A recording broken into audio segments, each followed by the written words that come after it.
इस बात में तो कोई शक नहीं कि इस दुनिया में जो भी इंसान आया है उसको एक न एक दिन मरना जरूर है। सिर्फ इंसान ही नहीं बल्कि कोई भी हो, सबको यहाँ से जाना पड़ेगा। क्या कभी ऐसा पॉसिबल हो पाएगा कि इंसान मौत को धोखा दे सके? क्या कभी साइंस इतनी तरक्की कर पाएगी कि मरे हुए इंसान को दोबारा जिंदा कर सके, या फिर उसको कभी ना मरने वाला अमोरल बना दे? आपको ये जानकर आश्चर्य होगा कि अमेरिका की एक कंपनी ऑलरेडी इस प्रोजेक्ट पर काम कर रही है। यानी मौत को धोखा देने वाले फॉर्मूला पर बड़ी तेजी से काम किया जा रहा है। जिस तरह एयरप्लेन की डिजाइनिंग को एरोनॉटिक्स कहा जाता है, इलेक्ट्रॉनिक डिवाइसेस की डिजाइनिंग को इलेक्ट्रॉनिक्स और रोबोट्स की डिजाइनिंग को रोबोटिक्स, इसी तरह इंसान की डेड बॉडी को प्रिजर्व करके इस होप से कि इसको दोबारा जिंदा किया जाएगा। इस फील्ड को क्रायोनिक्स कहा जाता है। एक्सपर्ट्स पर काफी उम्मीद है आने वाले 50 या 70 सालों के बाद मेडिकल साइंस इतनी तरक्की कर लेगी कि वो इंसान को मरने से रोक सके या फिर मरे हुए इंसान को वापस जिंदा भी कर पाए। इसी वजह से जिन लोगों को मरने के बाद वापस इसी दुनिया में जिंदा होने का शौक है और वो मेडिकल साइंस पर भरोसा भी करते हैं, उनके लिए स्कॉट्सडेल एरिजोना में एल्कोर नामी कंपनी का हेड ऑफिस है। बाहर से देखने पर ये ऑफिस किसी आम ऑफिस की तरह ही लगता है, लेकिन बिल्डिंग के सेंटर में एक अजीबोगरीब सीन देखा जा सकता है। धुएं छोड़ते हुए स्टेनलेस स्टील के इन बड़े बड़े कंटेनर में लगभग 300 लोगों की डेड बॉडीज है और 33 पेट एनिमल्स को भी यहाँ दोबारा जिंदा होने की उम्मीद में फ्रीज किया गया है। यहाँ इंसान की डेथ को उस अंदाज से नहीं देखा जाता जैसे हम देखते हैं, बल्कि एल्कोस की टीम का मानना है कि ये लोग भी नॉर्मल इंसान है, बस उनका दिल नहीं धड़कता और वो एक लॉन्ग पीरियड तक चुपचाप सो रहे हैं। इसके अलावा इनकी बॉडी का हर एक पार्ट बिल्कुल परफेक्ट कंडीशन में है। हम ये भी कह सकते हैं कि इन 300 लोगों के लिए टाइम रुक गया है। 70 सालों के बाद अगर वास्तव में मेडिकल साइंस इनको जिंदा करने में कामयाब हो गए तो ये अपने फ्यूचर में वापस जिंदा किए जाएंगे, जैसा कि टाइम मशीन या टाइम ट्रैवल जैसी साइंस फिक्शन मूवीज में देखा जाता है। इन कंटेनर के अंदर इतनी ठंड है जितनी ठंड दुनिया के सबसे ठंडे इलाके एंटार्क्टिका में भी नहीं होती। लिक्विड नाइट्रोजन से भरे हुए इन कंटेनर के अंदर का टेम्परेचर -196 डिग्री सेल्सियस होता है, जिसको कंप्यूटर की मदद से 24/7 कंट्रोल किया जाता है। और पावर आउटेज में बैकअप जनरेटर भी है। एक बड़े कंटेनर में 4 फुल बॉडी पेशेंट्स और 5 न्यूरो पेशेंट्स, यानी सिर्फ उनके सर प्रेजेंट हैं। जी हाँ, ये छोटा कंटेनर सिर्फ ह्यूमन के सर और चेहरे को फ्रीज करने के लिए बनाया गया है। 300 में से 116 पेशेंट्स ने सिर्फ अपने सर फ्रीज करवाए हैं, जिसमें उनका ब्रेन और उसमें प्रेजेंट ऑल मेमोरीज और डेटा 100% सेफ हैं। क्रायोनिक्स रिसर्चर्स का मानना है कि जब इनको वापस जिंदा किया जाएगा तो इनका सिर्फ फेस और ब्रेन इनका अपना होगा, जबकि इनके ड्यू बॉडी पार्ट्स आर्टिफिशियल होंगे। इनको अपने मरने से पहले की सभी चीजें अच्छी तरह याद होंगी और वो अपने ब्रेन को वैसे ही यूज कर पाएंगे जैसा एक नॉर्मल इंसान करता है। इनकी आर्टिफिशियल बॉडी इनके अपने ब्रेन से सिग्नल भी रिसीव करेगी और इनका आर्टिफिशियल हार्ट वैसे ही ब्लड को पंप करेगा जैसे रियल हार्ट करता है। लेकिन सवाल ये है कि ये सब पॉसिबल कैसे होगा? क्रायोनिक्स इतना सिंपल भी नहीं है जितना हमें दिख रहा है। सिर्फ लिक्विड नाइट्रोजन में बॉडी को डाल देने से काम नहीं चलेगा, बल्कि ये एक फुल प्रोसेस है और बहुत कॉस्टली भी। फुल बॉडी को 50 सालों के लिए क्रायो प्रोटेक्ट करवाने के लिए $2,20,000 यानी लगभग 1,65,00,000 रुपए लगते हैं।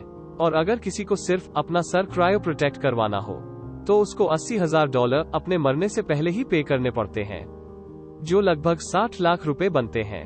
कंडीशन एक्सेप्ट करने के बाद जब सारी डॉक्यूमेंटेशन कंप्लीट हो जाती है तो अब पेशेंट का नाम एल्कोस की वेटिंग लिस्ट में इन्वॉल्व कर लिया जाता है। वेटिंग लिस्ट का मतलब है कि एल्कोस के डॉक्टर्स की टीम अब पेशेंट के मरने का वेट करने लगती है। जी हाँ, डॉक्टर्स की एक रिमोट टीम जो 24 घंटे ऑन कॉल रहती है।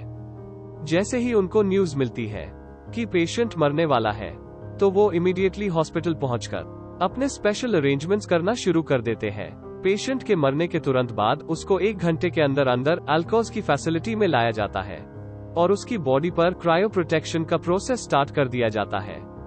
एक्सपर्ट्स का मानना है कि मरने के बाद जितना जल्दी उस पर प्रोसेस स्टार्ट किया जाएगा उतना ही उसके दोबारा जिंदा होने के चांसेस बढ़ जाते हैं। आफ्टर ऑल वो कौन सा प्रोसेस है जो दोबारा जिंदा करने के लिए बहुत इंपॉर्टेंट है? मरने के बाद इंसान का हार्ट ऑफ हो जाता है और इसके साथ ही ब्लड का फ्लो भी वेन्स में रुक जाता है। जब बॉडी के डिफरेंट पार्ट्स तक ब्लड की सप्लाई नहीं पहुंचती, तो एक एक करके ये पार्ट्स भी फेल होना स्टार्ट हो जाते हैं। मरने के बाद से लेकर क्रायो प्रोटेक्शन का प्रोसेस स्टार्ट होने तक पेशेंट के अंदर ब्लड का फ्लो इम्पेरेटिव रखना होता है, ताकि ब्रेन और ऑर्गन्स तक ब्लड पहुंचता है।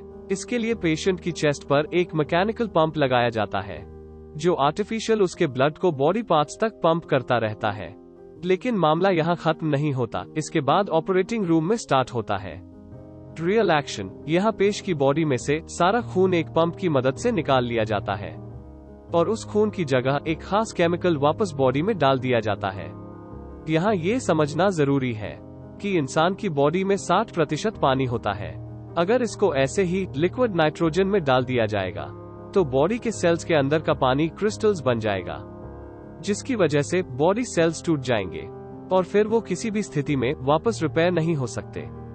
एल्कोस के डॉक्टर्स का मानना है कि पेशेंट के ऑर्गन्स को सेफली रखने के लिए इसकी वेव्स में एंटीफ्रेज लिक्विड डाला जाता है, और फिर बॉडी के टेम्परेचर को धीरे धीरे ड्रॉप किया जाता है। नॉर्मल पानी का फ्रीजिंग पॉइंट जहां 0 डिग्री सेल्सियस होता है, वहीं एंटी फ्रीज लिक्विड का -100 डिग्री सेल्सियस होता है।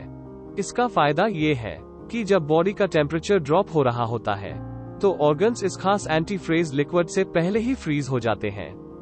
बॉडी का टेम्परेचर ड्रॉप होते होते एक पॉइंट ऐसा आता है जब बॉडी किसी शीशे की तरह पत्थर बन जाती है, और इस पॉइंट पर बॉडी को उठाकर लिक्विड नाइट्रोजन टैंक में डाल दिया जाता है, जहां -196 डिग्री सेल्सियस में वो हमेशा के लिए भी प्रिजर्व्ड रह सकती है। पूरी बॉडी को कायरो प्रोटेक्ट करने के लिए डॉक्टर्स की टीम को 12 घंटे लगते हैं, जबकि जिन पेशेंट्स ने सिर्फ अपने सर को प्रिजर्व करने का ऑप्शन चूज किया होता है, उसमें डॉक्टर्स को 6 घंटे का प्रोसीजर करना पड़ता है। ब्रेन को कायरो प्रोटेक्ट करने के बाद उसको भी कंटेनर में डालकर नाइट्रोजन टैंक में रख दिया जाता है। धुएं छोड़ते हुए इन कंटेनर्स के बराबर से गुजरते हुए ऐसा लगता है जैसे आप किसी ग्रेवयार्ड से जा रहे हो। ये यकीन करना काफी मुश्किल है कि न्यू टेक्नोलॉजी की मदद से शायद इनको एक बार फिर से जिंदा किया जाएगा। हर कंटेनर के बाहर इनके अंदर स्थित पेशेंट्स की फोटो भी लगाई जाती है, और उनकी फैमिली रेगुलर इनको विजिट भी कर सकती है। इन्हीं पेशेंट्स में कैलिफोर्निया की अनीता रिस्कन भी है। अनीता को बॉडी के डिफरेंट पार्ट्स में कैंसर था, और उनको पता था कि वो अब ज्यादा दिन तक जिंदा नहीं रह सकती। इसी वजह से उन्होंने खुद को दोबारा जिंदा करने की उम्मीद में जीते जी अपने आप को एल्को में रजिस्टर करवा लिया। अनीता की जिंदगी के लास्ट डेज में उन्होंने कई टीवी इंटरव्यूज भी दिए और अपने ऊपर होने वाले क्रायोनिक प्रोसीजर को शूट करने की परमिशन दी। अनीता के हस्बैंड, जो कि आखिरी सांस तक अपनी बीवी का साथ देते रहे, उन्होंने भी खुद को क्रायोनिक्स के हवाले करने का फैसला किया है, इस उम्मीद से कि आने वाले सालों में वो दोबारा अपने पार्टनर से इसी दुनिया में मिल सके। तो हम जल्द ही आएंगे नई वीडियो के साथ। लाइक और सब्सक्राइब करना ना भूलें और बेल आइकॉन को दबा लें। Thanks for watching.